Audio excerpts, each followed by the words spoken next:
Hey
guys, we'll get started in just a moment here.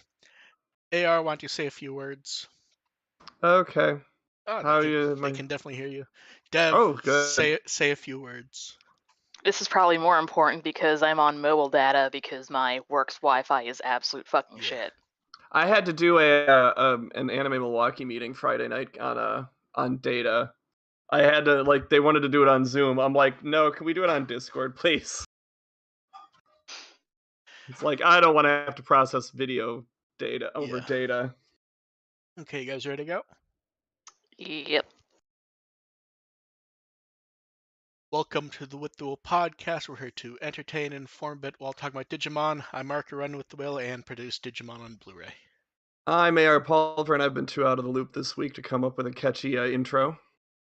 I'm DevQ, and I'm at my day job and only here temporarily. Yes, Dev decided she was going to pop in as she could, and then she will eject.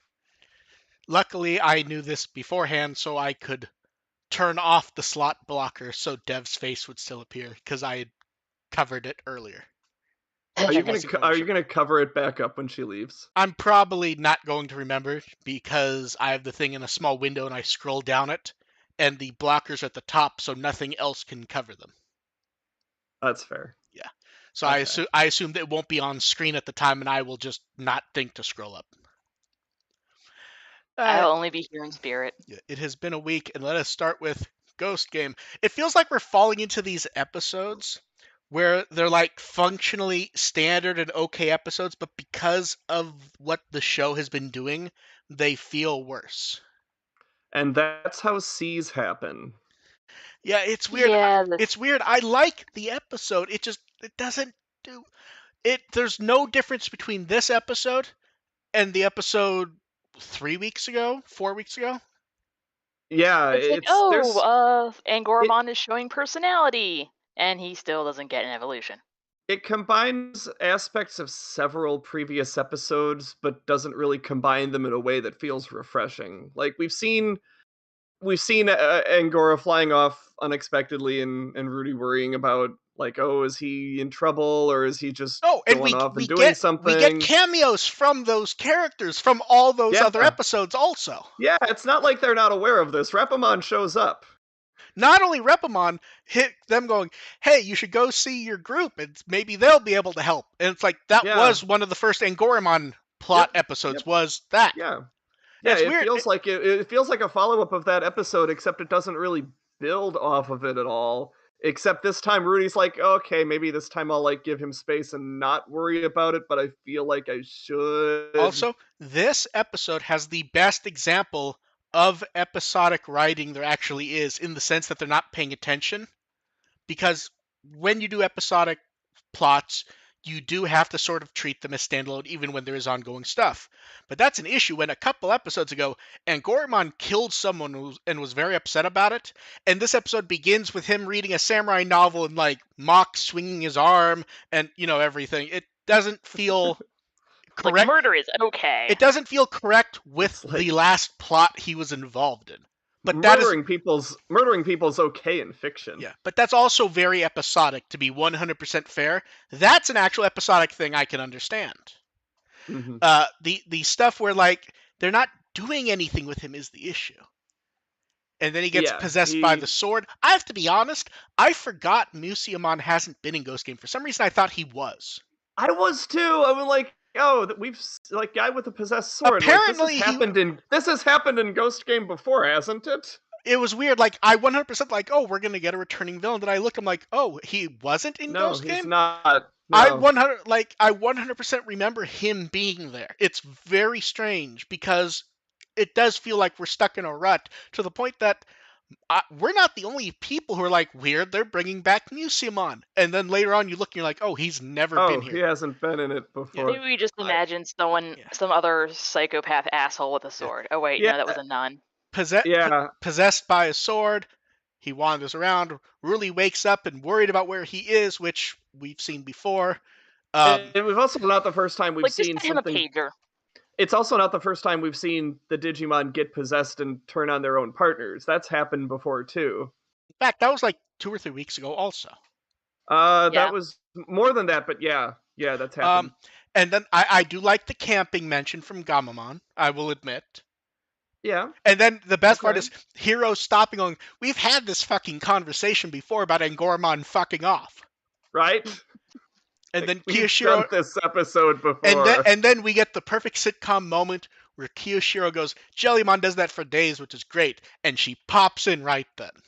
Mm-hmm. And then goes to strangle him. And then there's actually an interesting an interesting side conversation about how they're on such long leashes this time, and the Digimon just kind of go off and do their own thing, and they're generally comfortable-ish with it. Like, that doesn't happen in other series. To be fair, it's an interesting conversation that they don't have. To be fair, I think the only one that before is Renamon. If they weren't comfortable with it, it would make the show a lot harder to deal with characters just not being around or just showing up at the end. Yeah, but the fact that they are kind of comfortable with it is a little different and a little interesting. Now, I will say, the possession sword story, very basic and very much something we see in fiction a lot. It was enjoyable with Angoramon in the sense of them actually dealing with, he could have just given the sword away and he just kind of won't. Yeah. Because that fits his character well. It's good. It's also fun to pick on Angoramon. Yes, because he doesn't do the other two. Yeah. Him fighting Repamon. I like Repamon and the Tail still arguing, but arguing friendly. And that was a good callback. And them already being aware what's going on after fighting him and going, that's not Angoramon, that's the sword. And that was nice because I forgot about that shtick with Repamon. And as soon as that Tail started talking, I'm like, oh, right, that was their thing. And it's like, okay, I'm caught up now. We're good. And then Jellymon brags Yelling about how your own ass. Jellymon brags about how amazing she is and she'll help. And I like how they point out, if I remember right, she actually wasn't there with the Repamon stuff, was she? She wasn't as involved. I don't think she did a whole lot in that episode. And then I think the most that happened was like, hey, have you seen Angoramon? No, fuck off. Yeah. Then the sword mocking Angoramon, which always a nice touch to just have the thing doing it. And of course, we'll skip over the person who was standing over it all because they come up later. Mm-hmm. It would have been... I'm trying to decide, is it better or not that they showed us it before it happened? It almost feels like it would have been crazier if it just showed up, rather than It's crap either way, I'll be honest. I will say... there is no salvaging that. Now, for the most important part of the episode, the Starbucks where the mermaid was removed, and it was a sketch of what appeared to be the series director.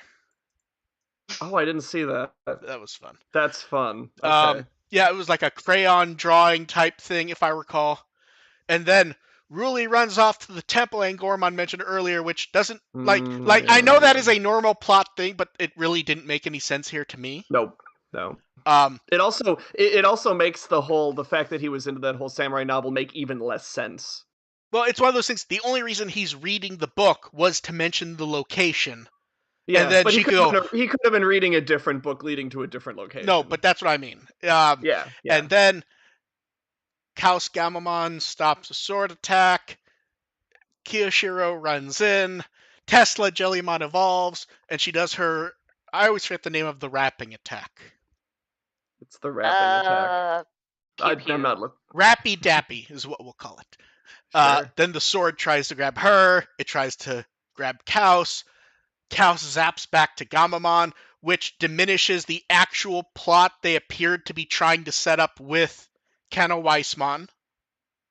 Mm-hmm. Because if it happens to Kaos, then it's not a special plot thing. No. It's just the Power Rangers getting blown up and then demorphing. Yeah, he just lost. Yeah, and he just got pwned. That wasn't a plot thing. That was just losing. And then, hey, it's Musimon, and he wants more power because he doesn't believe his body should have been fixed already. He wants whatever's up with Gamamon. Make sure that's Musimon, not Musimon, which would have made the episode a lot funnier. Hey, let's just pretend it was Musimon just walking in. And, No Musimon, no life. And then Angoramon's upset at all of this. He'll protect Ruli. He evolves. For some reason, Kiyoshiro's the one to kick them into the digital space because Kiyoshiro needs something to do. Yeah, He's it's the like, only oh, responsible one. No one else is doing this. I guess I'll do Simbare doesn't do anything against the sword that's useful. And then for some reason, they play First Riders, but I believe it's a part of the song that hasn't been used in the show before. I noticed that. I was really expecting that evolution there. It's like, oh no, here's just... Yeah. And then, no, they can't. It can't be evolved because here comes the 20th. The 20th.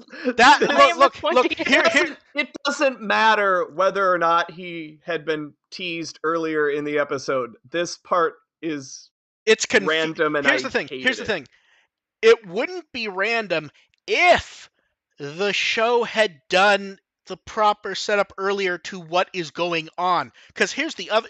I'll get to the actual issue with Zubamon later because him showing that they can't draw him. No, here's the thing. They draw him fine because you're always going to redesign shit for the shows. It's not going to look like this is fun. There's really no difference between how they draw Zubamon and how other characters get redesigned for the show.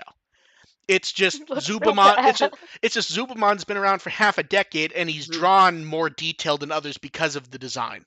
Zubamon's never drawn from the front for a reason. Yeah, I don't really have an issue with how they drew Zubamon, to be honest. It's not functionally that different than... It's just, we're so used to seeing him that weird sort of that... It just kind of looked like when he turned his head, like his face started to melt off. It's kind of like there were a lot of complaints in some of the. I think it was around Try when they were showing Agumon like straight from the front, and he just looked weird. But that's also how the design is. Yeah, any Agumon shot from the front, like straight on from the front, is just. And that's why you don't normally do it. But that is the design. Yeah. The other thing is. See, there's actual issues with this episode than for me to worry about is Zubamon drawn odd, to be honest. Yeah. Because here's the thing. If the episode was great, then I don't give a shit if they decided to fuck with his design. This episode is just sort of... So then, there's a lot wrong with this episode that I'm just kind of forgetting about. And then he turns into the sword. They do the samurai launch, but like they hadn't really fought properly before that. Yeah. Yep. And then Zubamon... they also do the whole samurai thing of introducing a backstory like right on the spot that we're suddenly supposed to be invested in. I hate when they do that. That will go to my key complaint, but we're not quite there yet. But it has... The sword breaks, everyone's restored, Zubamon thanks, and then fucks off. And then Ruli's upset, and Goromon didn't ask for help. He apologizes. Then, Black Tailmon's there to leave with Musimon, and it's a response to the letter. This is clear. Here's the thing. We all agree that they used the dim card in Adventure. It felt like it was supposed to be important, and then it was stupid, but it was used for something. even if it was stupid. Yeah. This was actually worthless to the. This was even worse. Yeah. Hero admits that Hero admit that the letter was trying to ask what to do with these hard Digimon, stuff like that, and the answer is basically. It's like you'll figure it out.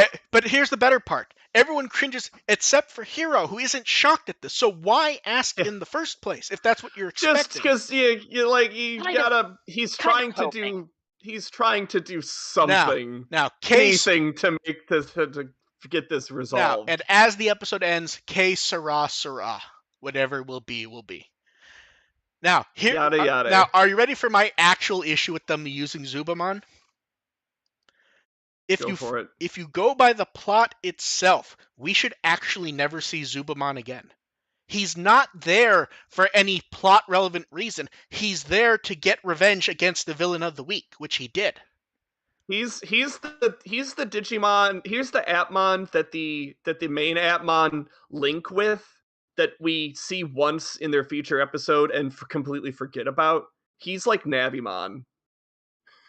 Like, okay. No. See, you got to say Timemon. Navimon at least still appears. That's a better example. Yeah, Timemon. I literally don't even remember what happens to Timemon. Does he ever appear after they fuse? I don't believe so. Navimon at least shows up. Yeah, that's true. Yeah, Timemon's the best example. Yeah, it's like he shows up once to fuse with. He's theoretically fusing with every episode, but it doesn't matter. See, and here's why the episode bothers me.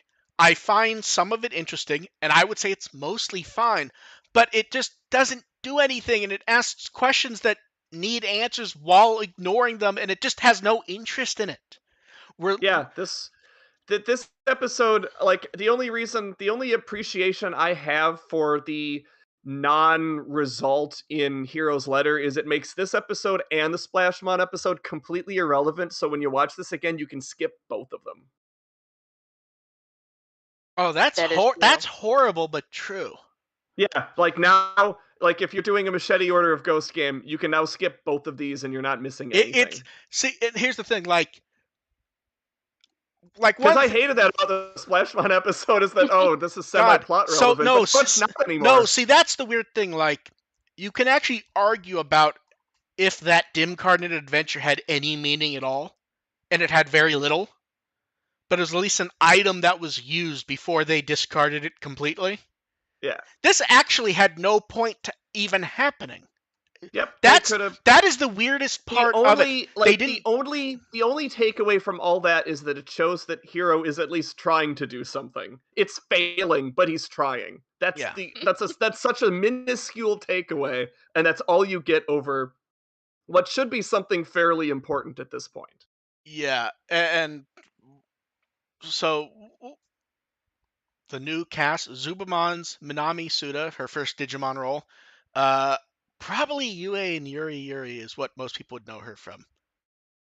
And she actually what bothers me the most is she actually did a good Zubamon. Like, it would have been nice if there was some relevance to him being there. Or was he 20 enough for you? The voice? See, you're going to be upset when you see the title. And then I don't think I am.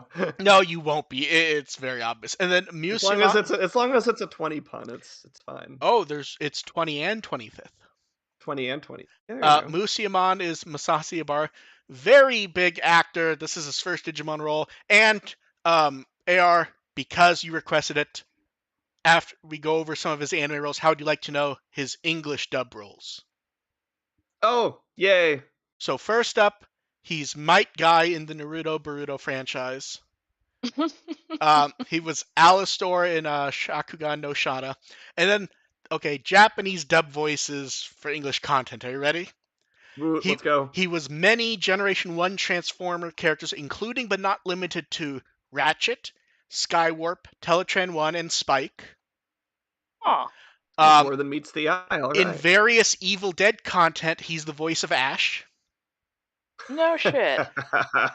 I love that. That's appropriate for Musimon. Yes. And then you should just pull out like, this is my boomstick. See, here's the thing. I want to track that down to see. And then in Batman the Animated Series, he's Clayface. Okay. Freddy Krueger. Eh. I'm noticing a pattern here, but okay. Okay, the next one's interesting because I didn't dig into if he only did this person's voice the one time, or if he's one of the Japanese dub actors for this actor. In the Simpsons movie, he's Tom Hanks. I was too tired to actually dig into if he's actually the Tom Hanks voice guy or not. And then for the final role, I'd be surprised that if he's he not. would be, because how often? Well, no, I'd be surprised if he was consistently Tom Hanks and different stuff, because Tom Hanks doesn't play himself all that. Yeah, often. but a lot of times in countries, and I believe Japan's one of them, you will often only have 2 or 3 actors who will play an actor in their movies. Okay. So I'm not sure if Tom Hanks is one of those who has that, but that happens. Yeah, you'd have to see it. Yeah, you'd have to see if. Okay, are you ready for the last one? Are you ready? Okay. If I said he was someone in the old '90s X-Men cartoon, who would you guess? I mean, but basically, from what you said before, I just on a pattern, I'd say Wolverine. Yes. Oh, nice. That would have also been my guess. Yes, Yeah. So. Thank you. Yeah. Oh no. That's why I stopped and asked, because there's only so many you were gonna guess, and I'm like, I think. The fact that you posed it as a question made me think it better be Wolverine. Yeah. Well, here's the thing. If it had been crotchety asshole with knives. Here's the thing. If it had been Cable or Sabretooth, that would have worked also, but Wolverine was the obvious choice. It's just more iconic, yeah. Okay, and then when the episode I need to see Tom Hanks play when the Wolverine. episode ended, we got the teaser for Who Are You, the episode next time. We also got our first episode specific teaser poster, which is great looking. Yeah. The super happy Gamamon with Betsumon shadowed, and some people complained about the poster. How dare they? Do you know why? Try to guess why. It spoils the episode. So does the synopsis. Exactly. We got a little intro video from Matsumi Tamura, who's hero. She basically is like, the story's a bit different next week. Gamamon's very cute. It's one you don't want to miss. I mean, if you're saying Gamamon's very cute, that's not very different from what we usually get. And then, we actually found out about this slightly right before they formally announced it, because Bye Bye Hand said that, that was going to be their last episode with the end theme. So it's like, okay, we're going to get a new end theme. Yay. So that was announced the day after. I wonder if this one's going to use the Kanawaismon. Yeah, I think we've all been waiting. So this one is Shikao, Suga, and Hiyadin are working together to do a song called Monster Disco. And they're both rather accomplished and well traveled musicians. Yes. Ghost Game has had a lot of fresh people for the ED. This feels like an answer to maybe the ED themes aren't as memorable as they should have been.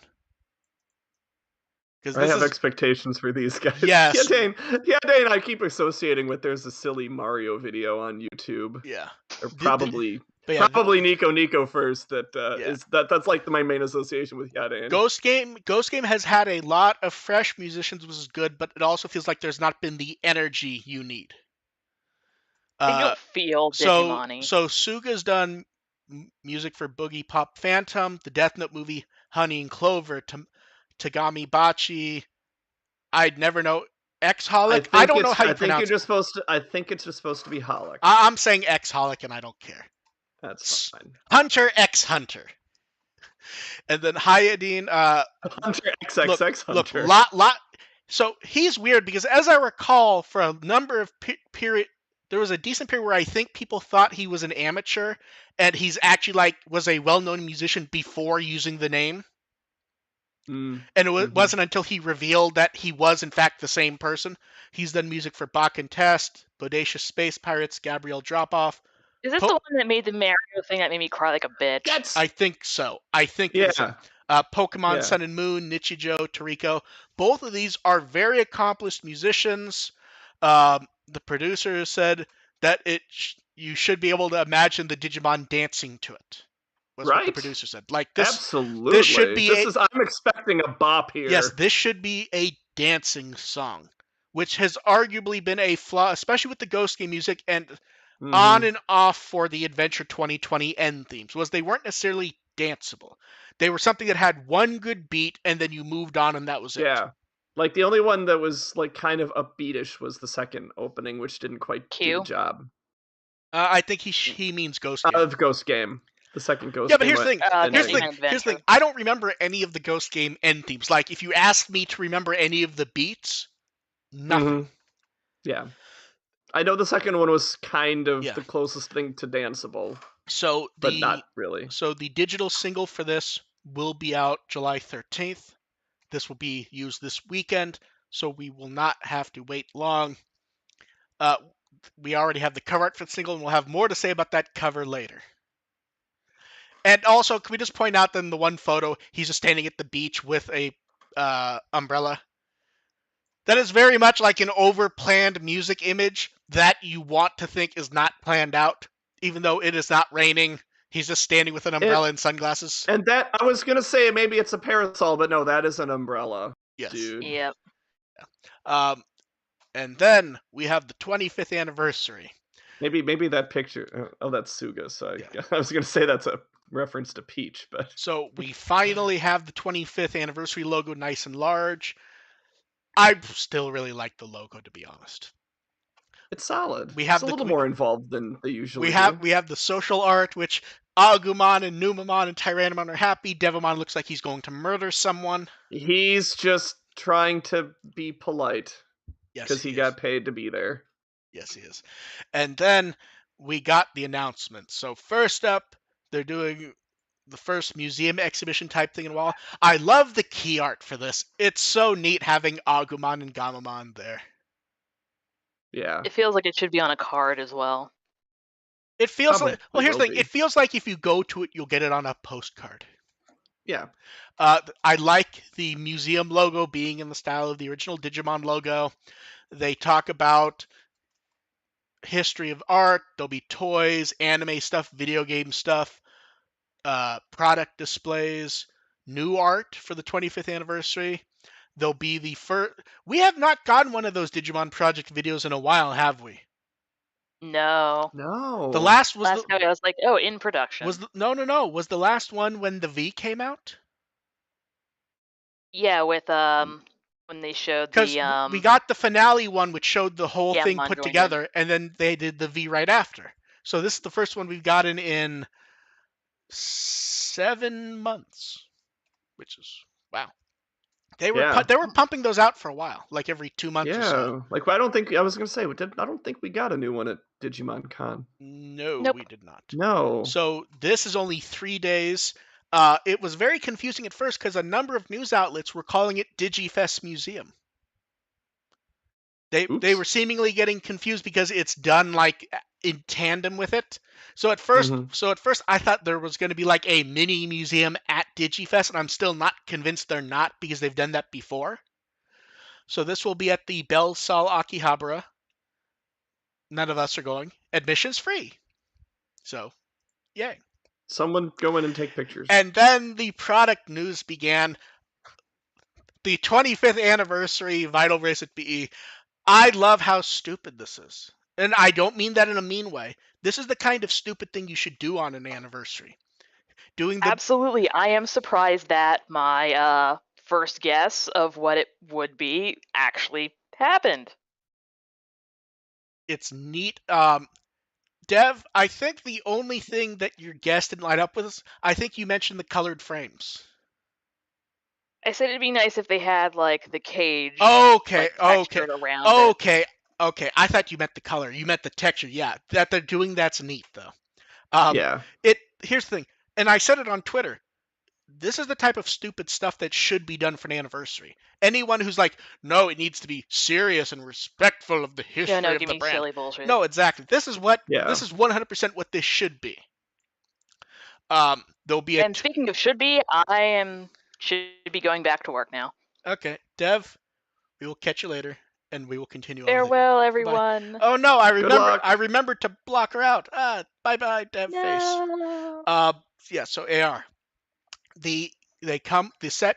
They don't clarify what the set exactly is. Like, Do you get 2 BEs? Do you get both frames?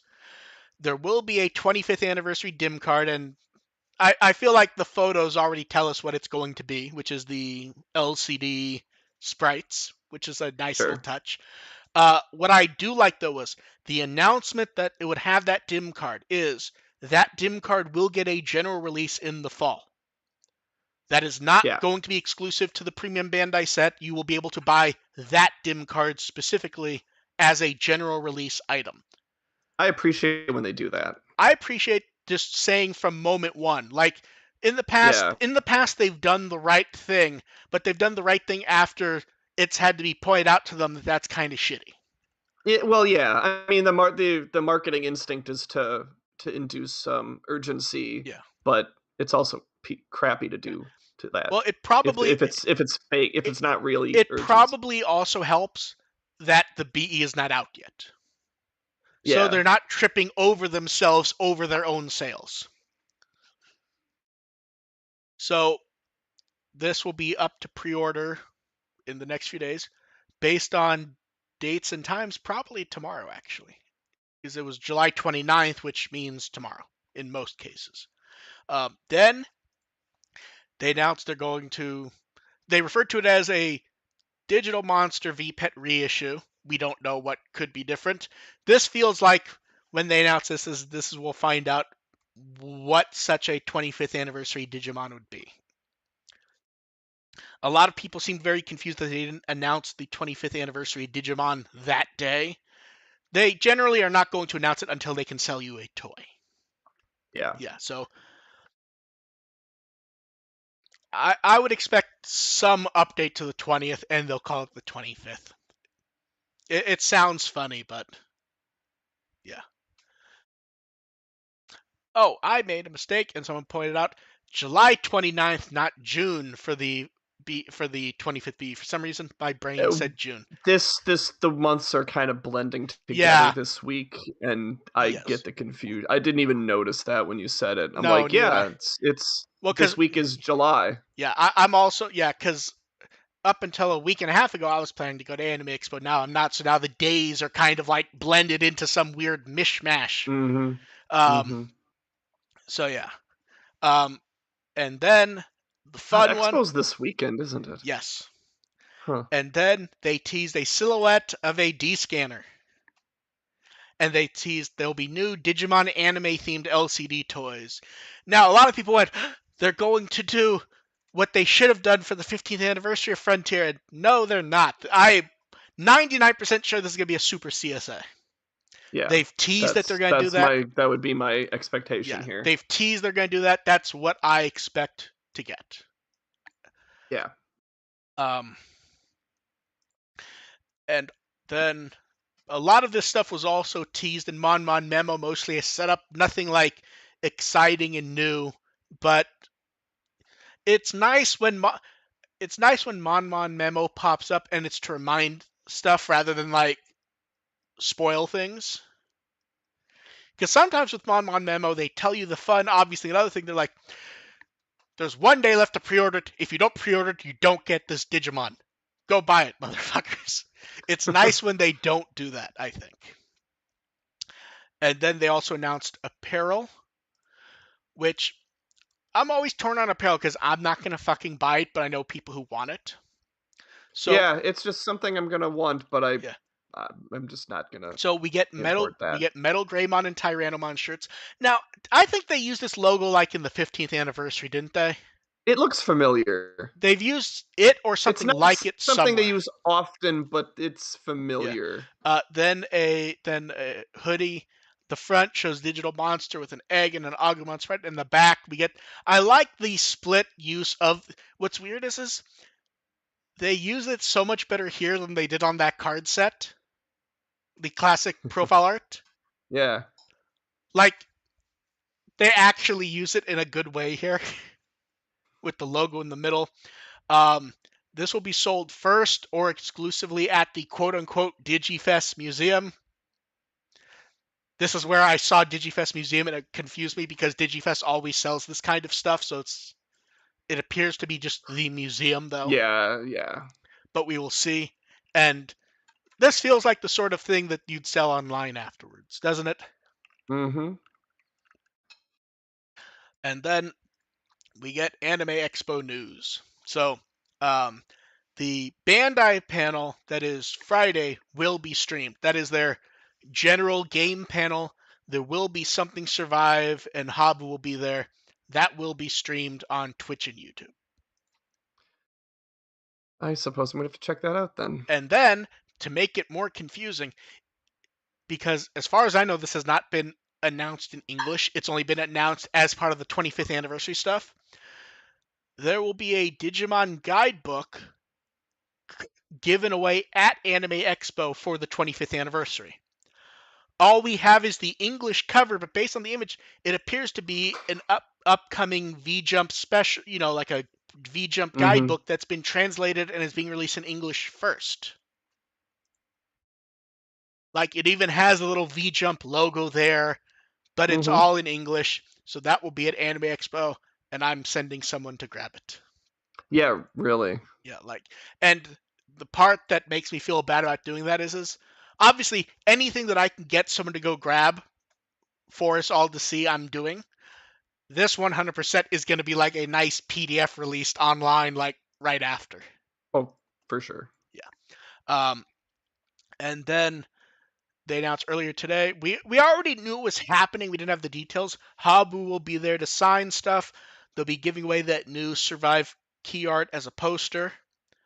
I feel bad that they're making him do it twice in key afternoon. Oh, that's gonna be hot booth time. Yeah. You want to do this? You want to do the signings in the morning in California. 3:30 to 4:30 Saturday and Sunday.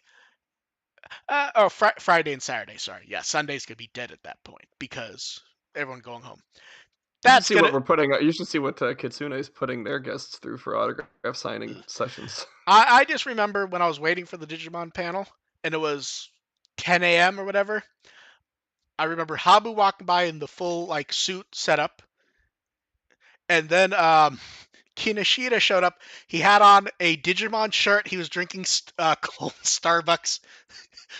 And I just remember thinking that's the exact mood of the different congoers. We made the strolling in with Starbucks joke at the time, didn't we? Oh no, and that's exactly that was the mood. Yeah. That is the two moods of people at conventions. You get the person in the anime gear with the cold drink and the other person in the full suit and looking very serious, and they have a briefcase. You can tell who's done this before. Yes. Because, that's one thing that Kinoshita actually would be partially in charge of, is helping make sure events go. So he knows that, especially if you're in a hot place like California, you do not want to wear a suit. And that's not any insult or anything, but that had to have been. I feel bad for him. It's just very. Especially since he went down and did signings weird. After. It's the one time where wearing a suit and looking professional makes you look like the newbie. Yes. And then I feel bad because he did the signing in the big LA Convention Center hall with the hot lights and everything. Yep. Yeah. So I hope Habu has drinks. He's cut his hair since then, which will help. If you aren't in a place that is dry heat, you'd be shocked how much better you feel just having a haircut. It is shocking. I mean, if he's not prepared for it this time, we're going to see him sweat more than he did during Digimon Con. Yeah. To be fair, he could just say they don't have anything to show. And then for Survive, V-Jump had their 2 pages. We got the page from Shonen Jump. This is actually all stuff we knew, because this is the month. The fun history of game promotion is you do your game promotion in whatever magazine, in Shonen Jump, let's say. And that's what it was this time. And at the same time, you do the press release and all the web stuff, and then every other magazine for the rest of the month functionally has the same thing. Which, there's nothing wrong with that. I actually like the way V-Jump lays it out better, as it gets the 2 pages and looks a bit nicer. So, yeah, nothing because we covered all that a week or two ago. Yeah. So nothing that shocking, but nice that it got the layout. And then there's always going to be some confusing news in these.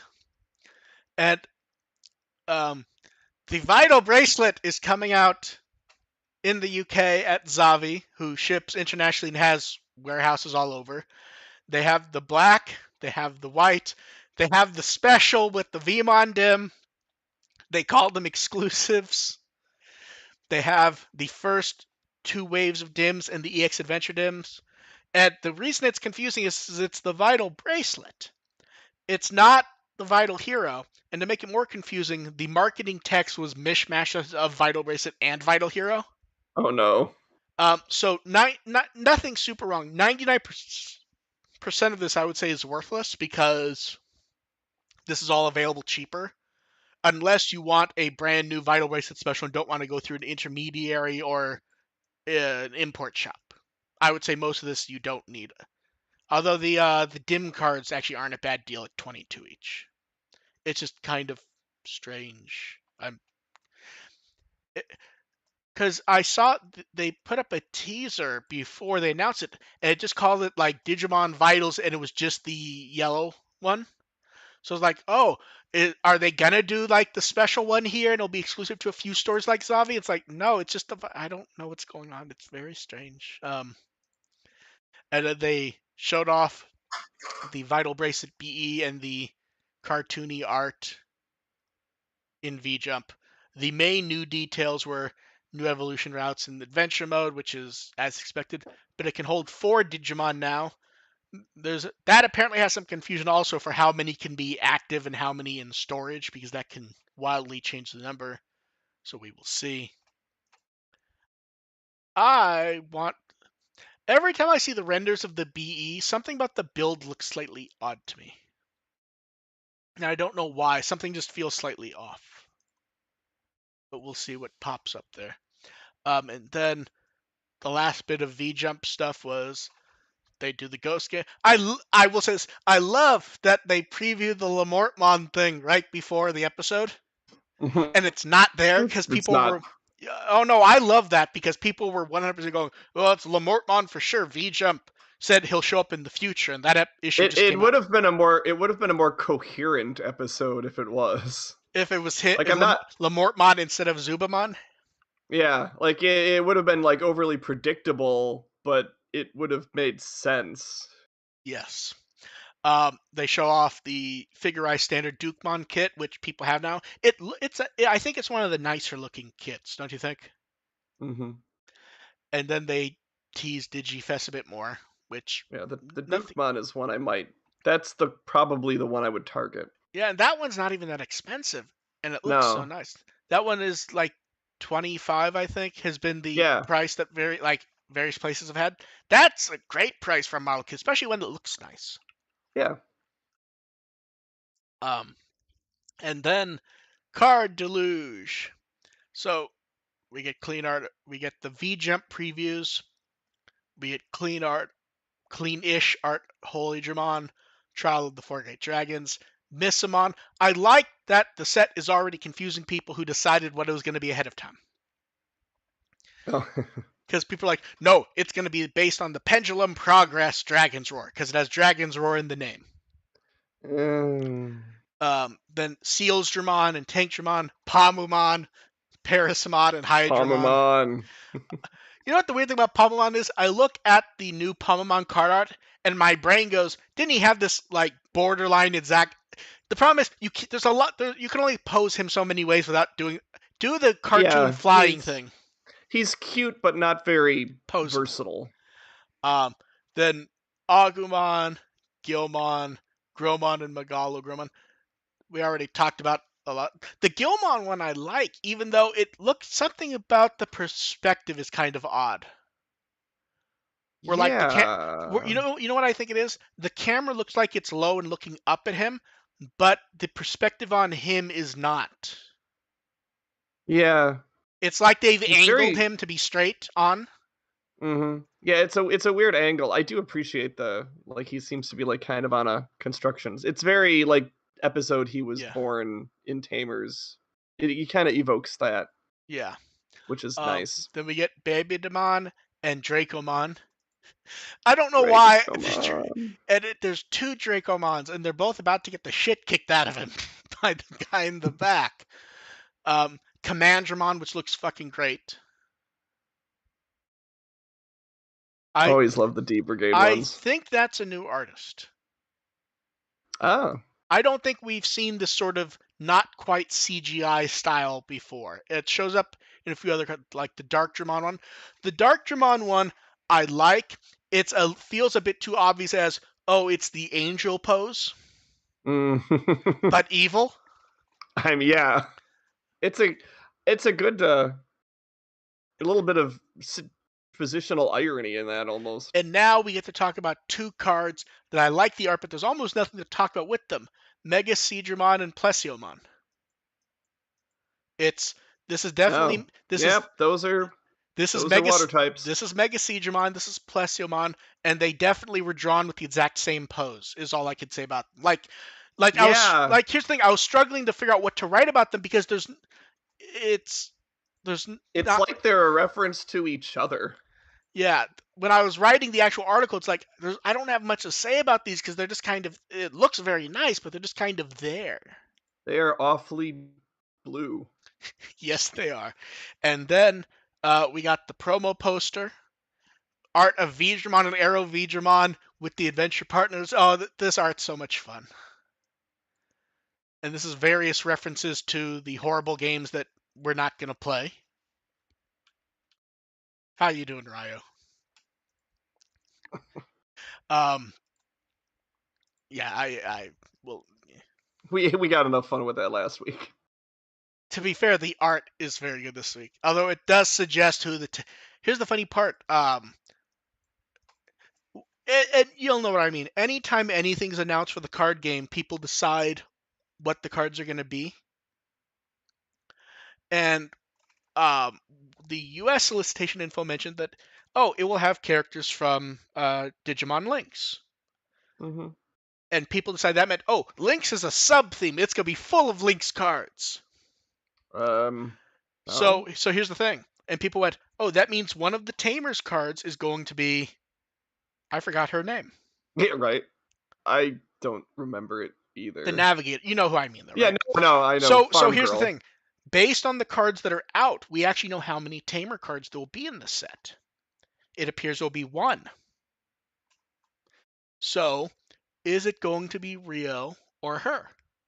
If you were to guess, what do you think? Now here's the thing. There's plenty of card slots for Lynx cards to show up potentially. If I'm guessing a Tamer card, I'm gonna guess it's gonna be Rio simply because from the Wonder Swan games. Yes, because she wasn't actually the Tamer. She was just sort of the guide. Like you were the Tamer. Yeah. Well, that hasn't stopped them from doing a few Tamers cards of odd characters before. Yeah. But yeah, it does feel like we're in a very Wonder Swan. I feel like everyone at least has been an active character. Yeah. It does feel like this is a very Wonder Swan set for that specific thing, but we will see. And then we have the first details for Booster Set 11. This one's interesting because the name doesn't tell us anything, and everyone's just guessing, which can be fun. It is September 30th, Dimensional Phase. Dimensional Phase. Yeah. So Japanese fans have generally swung to 2 different potential. That there's an old Hyper Coliseum card called the Dimension Crossing Hero with Omegamon in it. That's a stretch. Well, it isn't when you consider they're talking about theoretically phasing dimensions. It's basically just a crossover thing, and Omegamon will be the key art, is that theory. The second one that has been people associating with Hunters and a crossover. That's reasonable. Yeah. And, okay. It's a little weird. It's a little weird since they did Crossword so recently, but there was a noticeable lack of Hunters content in that. And then you have the ones where people just throwing anything. Dimensional Phase. That means a crossover with Atmon. I would love it. I would love. Here's the thing. You're going on very spurious. It's a spurious logic, but I'd love that. So here is my logic for why not. If you're going to do Atmon, ignoring that if it's just a franchise set and you have one Atmon card of Gatchmon, minus just one card as a preview, I want the first Atmon thing to be Atmon stuff. I don't want it to be where it's just like, okay, Atmon's there. I want an Atmon booster set. Not all Atmon, because they're not going to do that. Yeah, exactly. Yeah, you want it to be featuring. Like, you want that to be more implied in the title. Yes, I want it to be, I want the logo font. I want it to be an Atmon set. Yeah. That's my logic of, I would hope that if it's a brand crossover set with 1 or 2 Atmon cards, and not just, here's Atmon and it's a brand crossover thing. Yeah. That'd be my preference. Watch it be the Metabots set. That's the theme. This is where crossing means we're going to get Ometamon. This is where crossovers begin. Because card games always end up with those. It's going to be a crossover with Street Fighter. I was going to say we're going to get Kamen Riders. To be fair, that already exists. Because Kamen Rider and Digimon are both in Battle Spirits. That's right. Yeah. And are play legal tournament cards, so you literally could have mixed Digimon Kamen Rider sets. Fun Digica went back to answering rule questions people send in, which is always nice, but also unexciting in the sense of Card Battle had why pick his first deck to test with from booster set 10. It looks like they'll be doing more of those. We didn't get any fun art this time or anyone in a costume. And then, oh man, this was so exciting to see. An Adventure 02 Shoto figure set. Pre-orders are basically opening right now, functionally. It is a set featuring Pale Dramon and Black War Greymon. Oh, I'm so happy.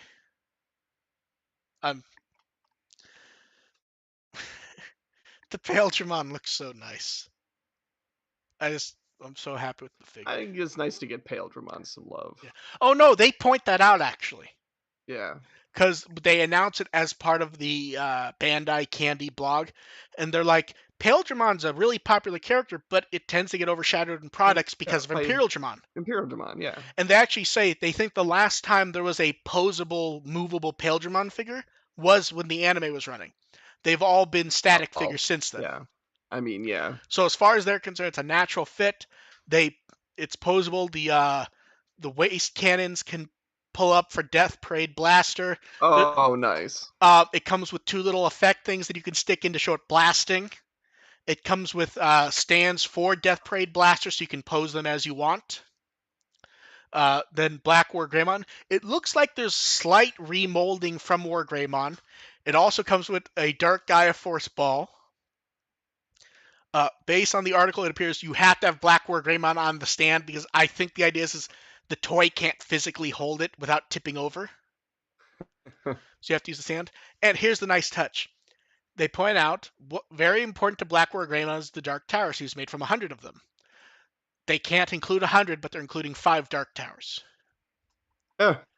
For posing and playing with and everything.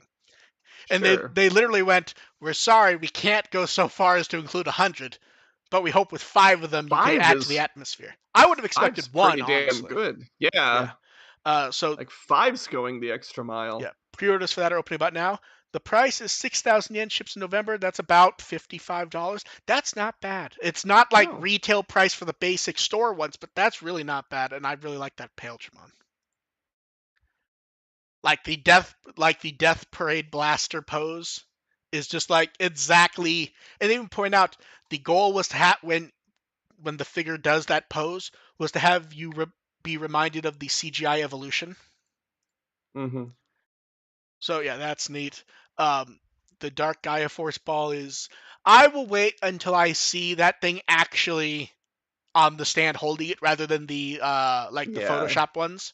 Yeah. I would like it to be good. I will wait until I see that actually happening. Hit some marble. Hey, be nice. It's a jawbreaker. God. Oh, God. If you look at the close-up photo, it even has the texture of a jawbreaker. This is what they're doing instead of the gum. Oh, no. It has the gum. Oh, it still has the gum. Yeah.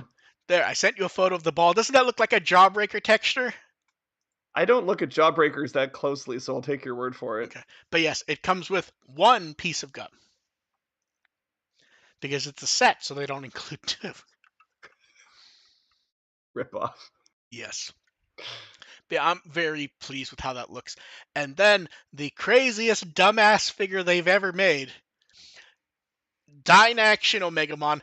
It is a giant fucking figure that it's like 16 inches tall. It has full posability. It has the cape. It has 3 sets of eyes that are replaceable. The arms can pose. Like, it has hand joints and shit. That's amazing to me. It has full color little figures of Taichin Yamato for the shoulders, with replaceable shoulder pieces. It is insane how neat this thing looks. My favorite thing is still the photo showing the fig art standing in front of it, and most people looking at the photo don't even notice it's there. It's just, oh man, it's just neat. It is about $280 or three. It's already up for pre-order at a few U.S. places. Big Bad Toy Store has it for $300. I'm stupidly tempted for this. Like, I just look at it, it looks so nice, but it's also so expensive. Ugh. But yeah, and then karaoke AR. Don't you just love the karaoke collaborations? And it's that. Here we go again. So, Carrot has a few different shops, July 1st through August 7th. Let's go back to the drink. Let's jump to the drinks. Yeah. So, AR, do any of these drinks look appealing to you? Oh boy, let's see here. Strawberry with chocolate sauce. That's a choice. I like how the one's just, and there's a Pocky in it. There's with blue curacao syrup and strawberry Pocky. Blue curacao syrup, grapeade, soda water, with a single piece of strawberry Pocky dropped in it. A piece of strawberry Pocky. It's God, the closest thing to a real drink is probably the Digimon Ghost Game drink. Yeah. Orange syrup in ginger ale, topped with mint and a lemon slice and blue Starship Nada de Cocoa. I don't want to drink any of these. That's just as close to what appears to be like an actual drink that I might. If you were like somehow dragged into this and had to order a drink to like keep up appearances, that's probably the safest choice. You're not going to get the strawberry milk with whipped cream and chocolate? That would be one I would probably like force myself to try, but I don't think that's the safest choice. I think Ghost Game's the safest choice. That's the safest choice. Yes. Like the hero one I'm morbidly curious about. Here's the thing. The most dangerous choice should be anything involving Jellymon, but I think it's the Ruli choice. Yeah, I mean, honestly, anything that uses the term hyaluronic acid just does not sound appetizing to me as a drink. Yeah, the first time that popped up, I had to look what that is up, and now I just have a thing to copy paste. Yeah. A flavored jelly, normally peach, pear, mango. I feel like you should just rename that for the sake of making it sound anything like you would want to imbibe. Like, I do not want to put... To be fair, at least it's better than tea with a single strawberry floating in it. Like, it's better than that, to be perfectly fair. And then you get 1 of 9 coasters at random.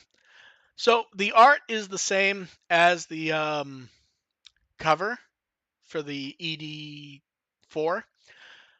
Almost every Digimon in this looks really fucking weird to me. So, like, Angoramon's smiling like really fucking odd for Angoramon. He's about to kill someone with a sword. Jellymon looks happy but generic, and it feels like art we've seen before. Yeah, that one's not that exciting. Gamamon feels like someone got drunk and was trying to draw like Zeromaru or something. Gamamon has bad vibes. Yeah. Kiyoshiro looks far too like attempted cool. He's too smarmy. I'm suspicious. Hiro feels like art we've seen before. Ruli looks amazing, but Ruli also feels like I've seen this art before. Like Ruli's the best one, I don't think it is. I also think that she might have just really surprised by what she drank one of those drinks. She's surprised by what hyaluronic acid tastes like. Yeah. They're doing a drink set, which is you pay a bit more, you get the drink, the coaster, you get a collectible placemat, and one of 3 stickers. The sticker's the one where I just fucking lose it at.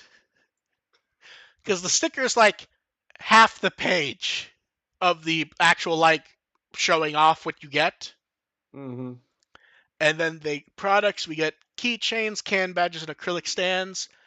I actually kind of like the acrylic stands, to be honest. Minus that Jellymon and Gamamon especially just look really fucking weird in this art. Yeah. Like, Angoramon at least looks kind of right, minus the smile, but the other two look fucking weird. Yeah, like Hiro looks like he's about to step on Gamamon. Watch out. Oh no, it's a spoiler for next episode. But yeah, they're also... That's why Gamamon has bad vibes, because Hiro's about to punch him out the window. AR, it's so exciting, you might not survive. Did you see the Twitter contest they're running? If you follow and retweet the karaoke collaboration Twitter from Karates, you get a chance to win all 9 coasters. I thought they were going to say they were going to send you one of the drinks. To be fair, no, here's the thing. They've clarified the drinks. You don't actually have to do karaoke. You can get takeout for the drinks. Oh, well, that's my primary thought, and I don't mean this in a mean way, because I'm sure people I was going to say it's the opposite. It's like, can you do karaoke without getting one of the drinks? See, this is the weird thing. Like, I know some people do, so it's going to come across as mean. I can't imagine going specifically to one of these and going, I need to try this drink so fucking much, but also don't want to do karaoke, that I'm going to get the drink for takeout and also get my free coaster. I don't mean it in a mean way, but like I understand doing takeout of a Starbucks or a drink at a McDonald's or wherever just because you want to drink and go. But like, it's not like these are drive-through, or these are like set up as... You're here to do karaoke you order the drinks because you have no other option. Yeah, that's what I mean. And the entire point is to get people to go there and do shit. They have you captive, and the only beverage is goddamn drinks. Also, this may sound overly mean. Does hyaluronic acid sound like it's going to melt through the cup? How does that travel, AR? Do we know? Hyaluronic acid sounds like one of the songs Hyadane would put out. Pineapple eats through shit anyways. Pineapple, acid. Yes, that's right.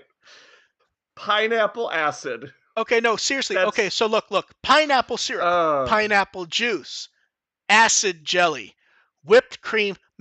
How is that going to travel, that drink? To be at least it's consistent. Rudy in that picture looks like she's taken too much pineapple acid. Yeah. But yeah, here's the thing. If the drinks felt something like ignoring the Pocky, the Kiyoshiro and Jellymon drink, I think would probably hold up for travel. Depends on how much the chocolate sauce gets in there. No. The Kiyoshiro and Jellymon one, which is the blue curacao grape bait. Yeah, that one's... But a lot of these are like, is it a takeout Starbucks cup? Like, I imagine it's in like a cup with like a top pour somewhere. There's like a stick of Pocky and a knot of a cocoa just sticking out of them. Like, what do you do with that? The Pocky's where it gets... Like, here's the thing. The Pocky's where it gets fucking confusing for takeout, I think. And the Pocky's just... The existence of the Pocky is confusing in general, yes. So... See, you think you would use the Pocky for a drink you have to stir if you were going to do Pocky, because here's the thing. The coating will keep the cookie from gooping up. Sure. Like when you use your red vines to stir your Mr. Pibb. That's class standard. Yeah, but the only reason the Pocky's here is because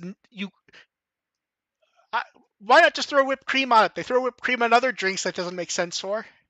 They had a lot of ingredients they need to get rid of. Yes. And then, hey, Digimon profile, and they've gone over the Royal Knights, and they say goodbye for now.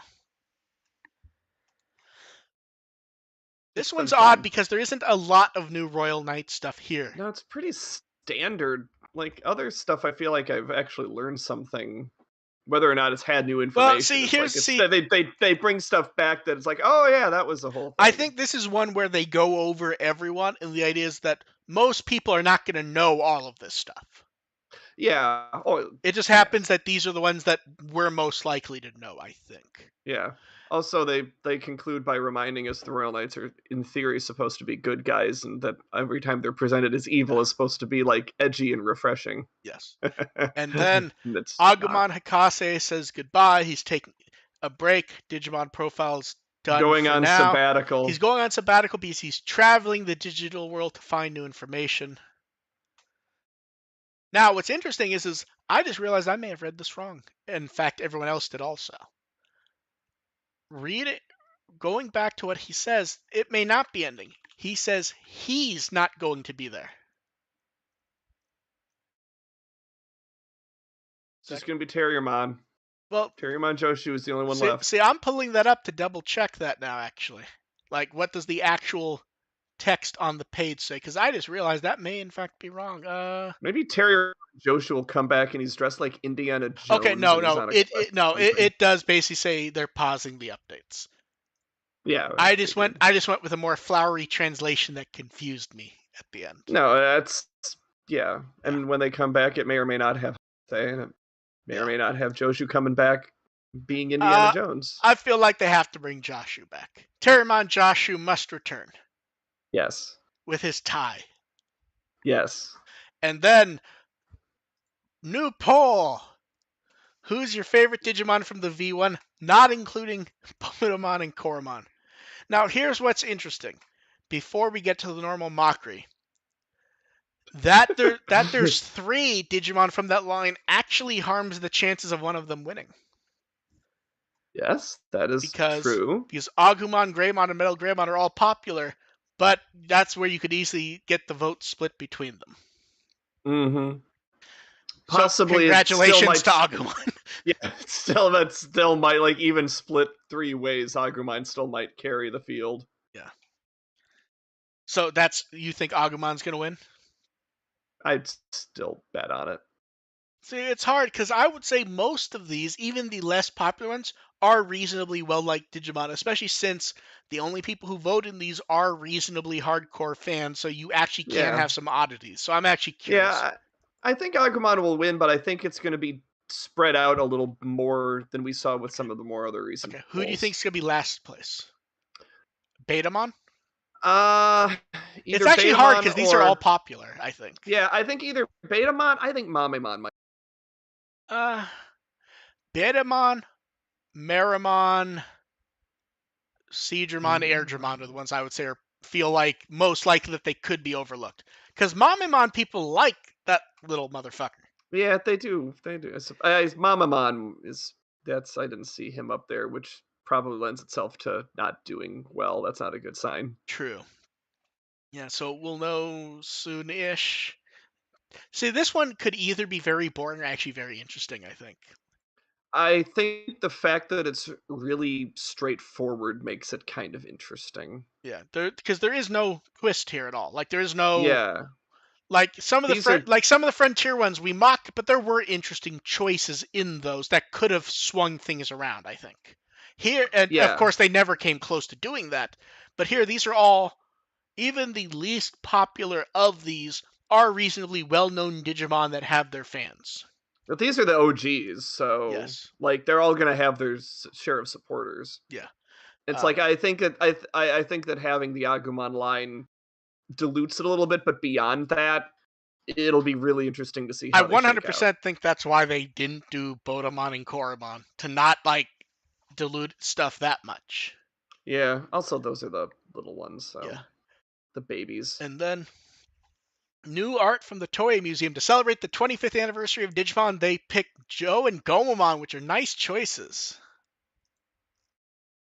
That's great shock art of Joe and Gomamon, and I'm pretty sure that's Joe from 2020. I Couldn't tell you because I can't see his pants. Although no, I think Joe had longer sleeves in 2020. Maybe. I will say I thought the Gomamon on the shoulder looks fucking great. yes. Yeah. I like when we get the chalk art. It's just so neat. Mm-hmm. Then we got to see the cover of the storyboard for episode 31 Kakudo put up. He said it's basically supposed to be in the style of period drama like Red Harvest from Dashiell Hammett. Okay. That's a very well-known book. That's basically the book that like invented the hard-boiled detective. It's very well known in Japan. It has like a dozen translations. The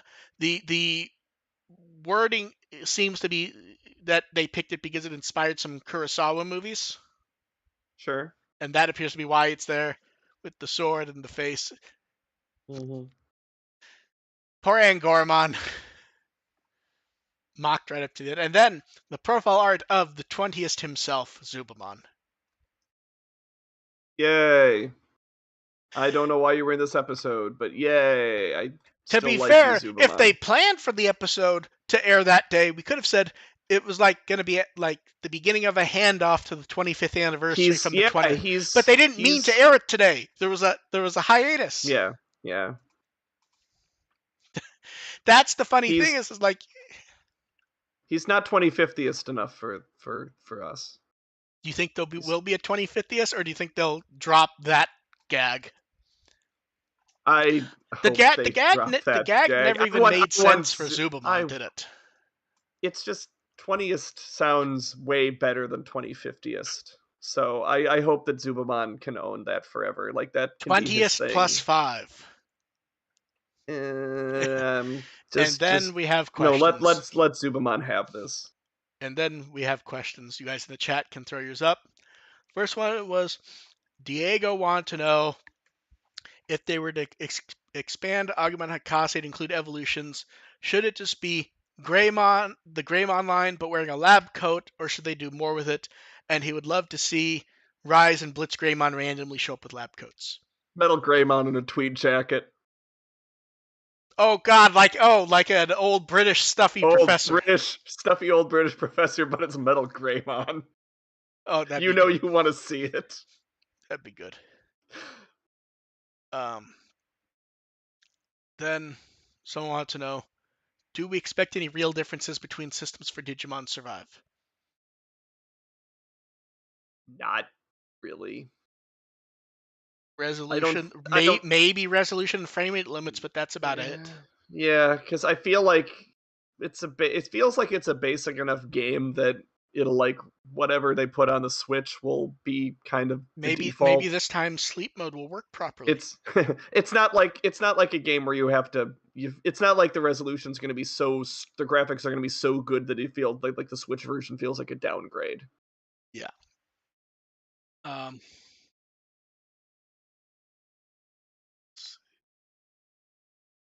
What is our favorite kid-friendly robot show?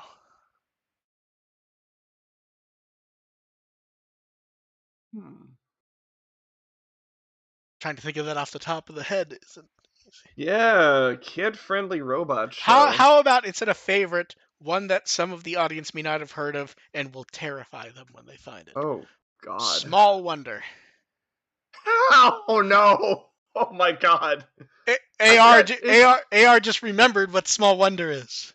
Oh yes, I watched Small Wonder. I don't remember how kid-friendly that was. If that was like a sitcom or if that was like a Full House kind of style. I think it was Full Housey. Yes. Which I suppose is kid-friendly. So yes, it was. Yeah, that counts. That's a good Small Wonder counts. That is a fantastic choice. Yeah. Just to clarify for people who aren't aware beyond what AR said, it was a like pseudo syndicated sitcom of a family that ends up adopting a little robot girl. And the entire gag was always, oh, we can't let anyone know she's a robot, and then she'll be standing there, and then like steam will come out of her ears, or her stomach will ring, and someone will open, and there'll be a phone. Yep. It's all like the most basic gags. And then, as I recall, she had an evil twin who would show up occasionally. I don't remember any of it. it was just one of those shows that And existed in the late 80s. I still remember the fucking theme. Oh yeah, no, the theme is she's trying, small. Well, it wants to be Full House very much. Yeah. The theme is trying to claw its way back into my memory, and I'm desperately trying to suppress it. Be honest, AR. Before I said that, when is the last time you thought of Small Wonder? Oh, probably like 2 years ago. It was not as far back as it should be. Okay, I feel so like it was like AR. 3 years ago. Pick your robot show. I'm gonna cheat and say Samurai Pizza Cat. There were robots in that, I think. Yeah, there were. That's not a robot show, though, is it? It had robots in it. I didn't watch a whole lot of. I mean, other than like GoBots and Transformers, I didn't watch a whole lot of robot shows. Okay, AR picks GoBots. That was going to be my backup answer. Because of the time Cycle beat someone to death with a tire is the one I remember. Oh my god, I forgot about that. I just remember it might even be the first episode. Like he's being taken to prison, and they're like, "We've completely disarmed him. We left his wheels because he can't do anything with those." And he takes one of the tires off and just starts beating the guy. I vaguely remember liking GoBots more than Transformers. GoBots was fun. I preferred Transformers, but I like GoBots. Yeah, that's okay. With me. Okay, so someone's getting us on a technicality. So, Chimera said, "Weren't the GoBots cyborgs though?" In the show, as I recall, yes, they were alien brains put into robot bodies. But at that point, they were kind of robots because there weren't really like any alien parts left. And they sort of ignore that they're humans or alien human things whenever inconvenient. They are functionally treated as robots. So I would count that. Yeah. Yeah. Transformers sort of had the same deal too. So no, Transformers were robots. Oh, I thought they were like alien robots or the whole thing. Fiction generally tries to say they're aliens because it humanizes the idea. There's nothing like there's no like alien brain or alien part. It's just they're aliens because they're not from Earth. Yeah. GoBots actually had like an organic brain that was taken from a body at some point. Mm-hmm. Is I believe the point. Okay. Of them bringing that up. It wasn't. I know it wasn't different enough for them to not get sued by Transformers, but I don't think they could have been. So GoBot started first. I don't know. There were issues. I remember in college I wrote a term paper about the copyright issue, about international copyright, and I do know that Ghostbusters Transformers stuff came. I found that, and I jumped to use it because who wouldn't want to talk about Transformers in their term paper? That's interesting. If there was a lawsuit, I never heard of it before that because GoBot started first. It was something. No, you know what it probably was? It was the Macross toy that was used for Jetfire. That might have been too. That probably would have been what it was because it's a design that's no longer owned by Hasbro in the West. Yeah, they play around with Skyfire's design to avoid that. I wish I had the ability to go back and look at the research paper to find out what it was because okay. I was excited when I found out when I got to use it. Okay, here's one specifically for you, AR. Do you think you and your wife would do a live reaction to Gravity Falls? That would be difficult because we've both already seen it. Yeah, Gravity Falls is a good show. It is a very good show. Like I'm tempted to rewatch it again, but we've both already seen it, so there's not a lot. You can't really live react to it. Like I already put him through Gravity Falls. Yeah. Like as we wanted to watch Gravity Falls, so we did. So I can't really react to it. The moment has gone. Yeah. Okay, Amico jokes aside, what console do you think is underrated? So here's the issue with this is actually a good question, but there's an issue with it. I think minus the truly forgotten consoles, all the quote-unquote underrated ones aren't really underrated anymore because so many people talk about them or specific. Like you would have said the Saturn was underrated at one point, but is it really anymore? Yeah. Or is the Dreamcast I'm trying to muster up the energy to make a Wii U argument, but I just can't do it. Yeah, I wondered if the Wii U would be one of the answers, because the problem is you can still get the Wii U pretty easily, Also and the because games all for the it. also also because all the good games for Wii U are on Switch now. Mostly. There's still a few missing, but most of them are. I But mean, yeah, all the really good ones are pretty much. I'm trying. There's one that I want to answer, but the problem is it will come across as a joke, because it is a joke nowadays. But it was kind of fun in context. Please say Jaguar. No, I was going to say, okay, underrated does not mean good. It just means, okay. Are you ready? Yeah. The R Zone. Have I heard of that Okay. one? So before we get into the joke, I'll explain what the R Zone is. Do you remember the Tiger handheld games? Yeah, of Okay. course. Um, Imagine that, but the cartridge screen part was swappable, so you didn't have to you weren't paying to rebuy the controller and the CPU guts. Okay.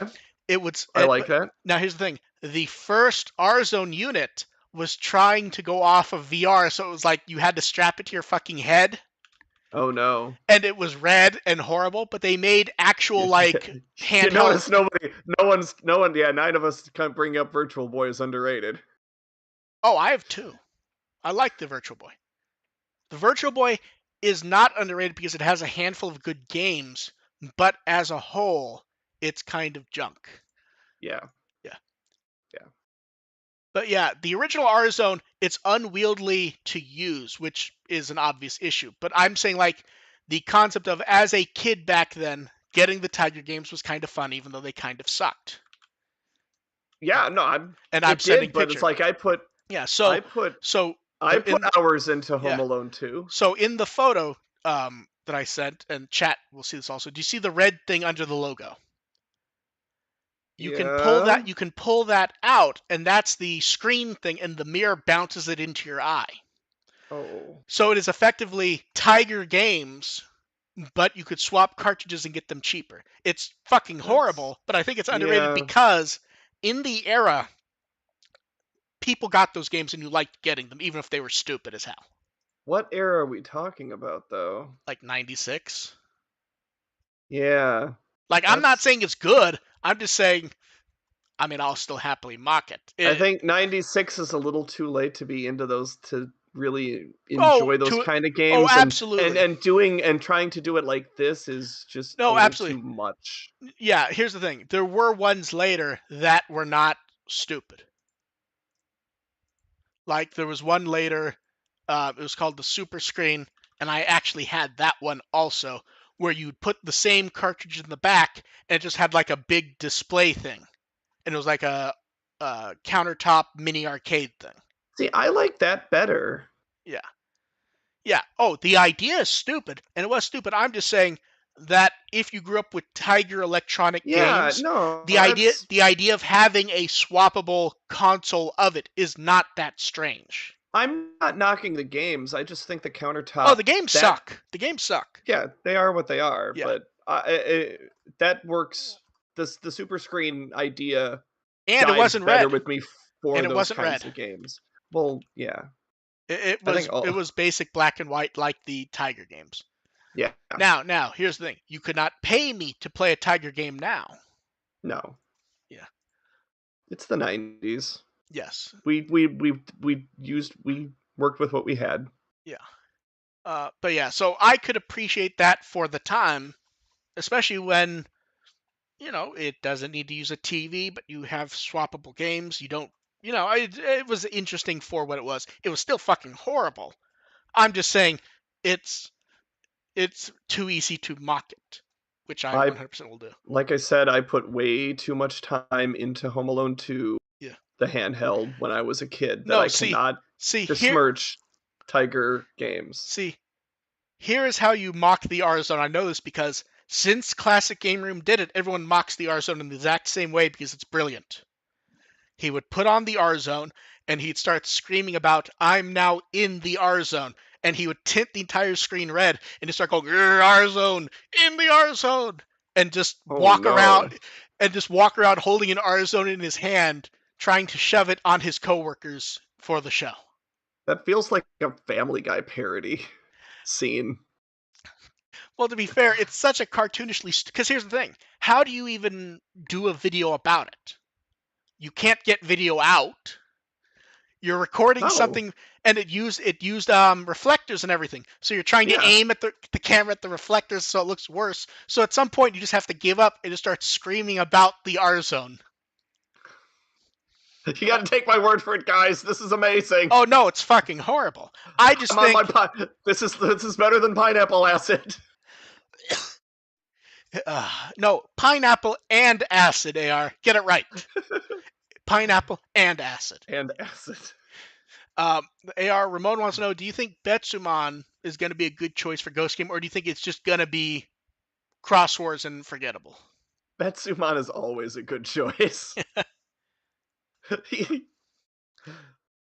That's the answer. Any season is better with Betsumon. Okay, and then would we rather watch Yu-Gi-Oh or Duel Masters? Duel Masters, because I remember the dub being really stupid and fun. I remember nothing of Duel Masters. I remember nothing about it, but I remember the dub was one of those where it was just like off the rails for the 5 minutes I saw it. Oh, nice. That's one of those. Duel Masters, I only vaguely recall Duel Masters as being a thing. I honestly thought that was a different season of Yu-Gi-Oh! I literally only saw 5 minutes. I swear I saw characters named Sora and Mimi in it. Nice. Like, just in the 5 minutes I saw. But I would say Duel Masters just because I remember watching Yu-Gi-Oh! I remember watching Yu-Gi-Oh! As a kid and not being all that entertained by it. So, I'll say Duel Masters by default. Okay, and we're going to the last question that was sent in ahead of time. So you guys in the chat, this is your last chance. Someone wants to know, with social media often being so negative, they were wondering, since we're often negative, but I guess the idea is we don't scream about it. How do we feel about where Digimon is at a brand at the moment, health-wise? Anyone who's telling you it's in a bad place is literally shouty man you don't need to pay attention to. Doing fine. Yeah. Like, it's keeping on. Like, here are the only situations that I see someone actually screaming about the health of the brand. One, they're only paying attention to Survive or the video games and nothing else. Mm-hmm. They only want one specific thing, like a Tamer sequel or whatever. They don't care what else there is, so they don't care. They don't like some change to the card game, so they're like, "Oh, it's fucking dead. It's dead." Okay, it's not my convention of like 3,000 people is doing a Digimon tournament. Yeah, I would say people who aren't happy with Ghost Game are kind of skewing into the it's fucked, which here's the thing. Whatever. I don't think we're even enjoying Ghost Game that much, but still kind of fun. It's not great, but like I'm not giving it up anytime soon. No, like exactly. It's still it's critically not that good, but it's still entertaining enough for me to keep watching it. Okay, I would say from now to 2 years ago is probably the strongest point Digimon has been at since either 02 or Tamers ended. Yeah. Like, they're maintaining. Like, that's the worst you can say about Digimon right now. The numbers we've seen from Toei suggest going up. Yeah, but Digimon has not always. I will disagree with that message in chat inherently. Digimon has not always been relatively underground. No, there were points. There were points when Adventure and 02 were running in the U.S. when it was beating Pokemon normally. It just did not continue. Yeah. Tamers began and the cliff drop began, which isn't abnormal to happen with most franchises at some point. Yeah, I mean, I guarantee you Pokemon's ratings are not as high as it was back in the day. So. Oh, absolutely not. Yeah. But yeah. I mean, especially now because it's on Netflix, but... We can't even say how that's doing. We don't even know. I don't even know how Journeys is doing. Like, I hope it's doing well. Journeys is kind of cute. But... As far as I know, everyone has been reasonably happy with the Pokemon anime to some degree or another since, was it Sun and Moon? Yeah, that was kind of the point where I think what's the one that went stupid? Sun and Moon. Yeah, Sun and Moon people seem to really like. People seem more up and down now. The main thing I see people upset about now is apparently Team Rocket shows up a lot less. Yeah. And people seem upset by that in general. Yeah. But yeah, so that's Which what I I would love say. I love that as a complaint. Like, that's how great Team Rocket is. Like, they do the same crap every episode and people miss it when they don't show up. Yeah. But yeah. So I believe that is it. I don't think we missed any questions. AR, what are you up to? We are. This is right before convention season, so I'm not doing a whole lot of Digimon stuff other than Remy watches Atmon, which will continue this Thursday at 9 p.m. Central Time. We will be doing the episodes 9 through 12, which is a nice little mini arc. So that kind of works out nicely. And on Friday night, you said you were going to watch the Bandai panel. I'm sure I'll check it out.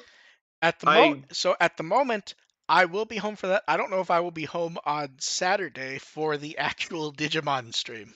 I don't know if I will remember to watch the Digimon stream, but hope I do. Okay, time for a coin flip.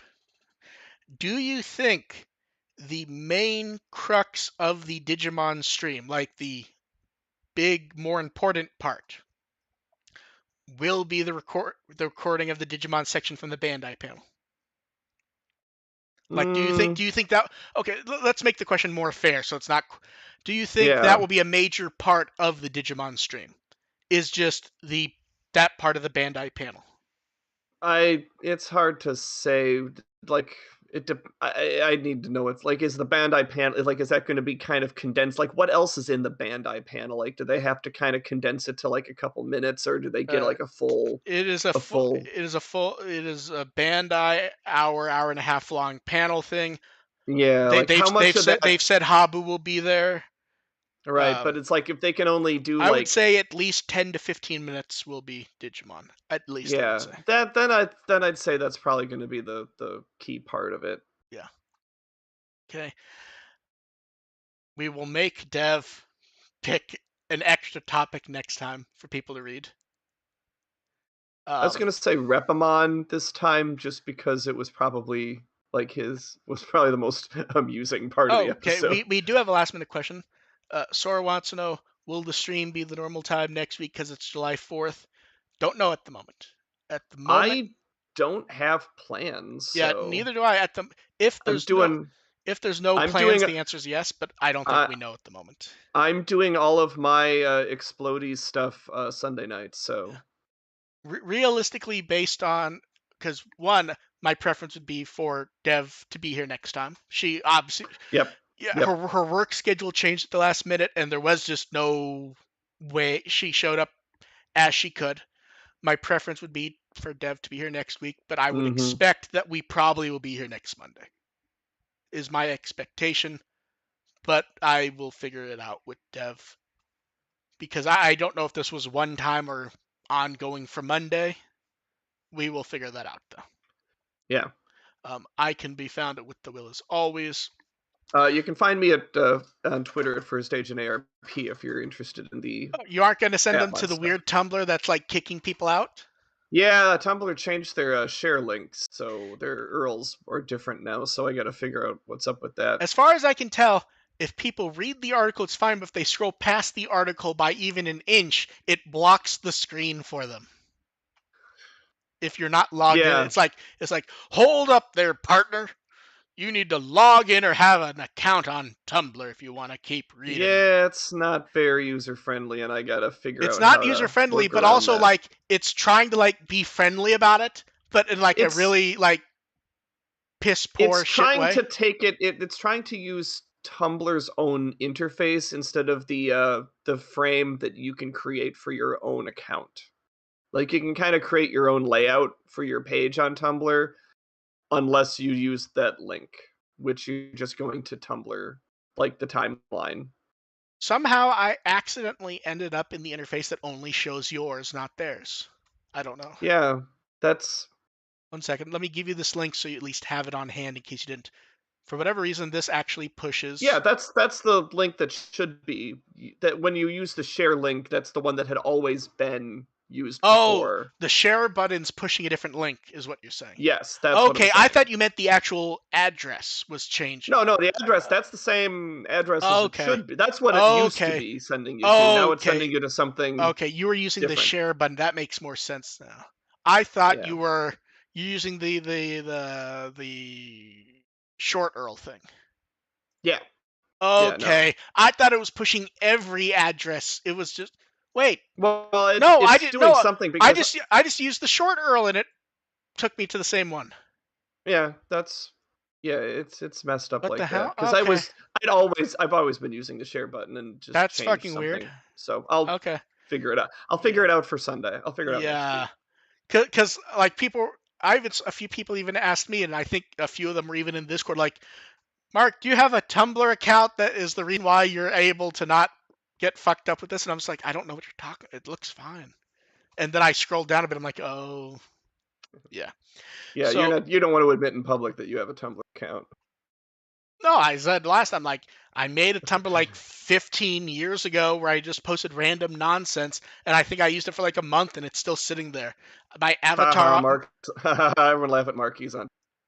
Hey, what's funnier is if you saw my avatar on Tumblr, you just go, fucking really? 1 second. No, I'm pulling it up so AR has to see it. Oh, I need to see it. Yeah, I'm just. that's fair. Let's see. You can also show me after the episode. We don't have to. No, it's funnier. Oh, Are you ready for the? Are you ready for the avatar? Oh, it popped up right in Discord. Isn't that too on brand, AR? Yeah, that's a little. Yep, that is Data. Picture of Data from Star Trek. That's okay. See, isn't that exactly what you would expect from me, AR? For everyone in the chat, it's just a picture of Data. Yeah, there's nothing special or interesting about it at all. Nothing. It's like does not have Conan O'Brien's hair. It's just. Oh, Data. wait, hold it. Let's see what I posted about 7 years ago. Let's see. An Avengers thing, a Transformers thing, Oh, no. a Pug. It's what people put on Tumblr 7 years ago. A Christmas tree, The Daily Show, Key and Peele. It's like the most boring. This is exactly what you would have expected on Tumblr before it went insane. Exactly what people were posting in 2015. Because like I had nothing to post. I was like, okay, I just post stupid shit and paste it to my friends, and that was like it. It was just sharing whatever stupid nonsense. I had nothing that I wanted to say on Tumblr. I have a weird compulsion to keep my Tumblr keep it to Digimon, and despite the urge to reblog literally everything else. Oh my god. Oh no, AR. Oh, it's showing a Coca-Cola freestyle machine. Oh no, it's a cat. Oh, Spider-Man. Okay. You need to put your Tumblr in the show notes so everyone can enjoy that, but they can do that on their own time. Oh no, it's Will Wheaton. We already have Data, so. Yeah. If you got Brent Spiner, you might as well have Will Wheaton. Okay. Let's get out of here. So we will catch you guys next time. Thanks for showing up. We look forward to hopefully having Dev with us. Well, she was here, but have her with us longer next time. Bye. Bye.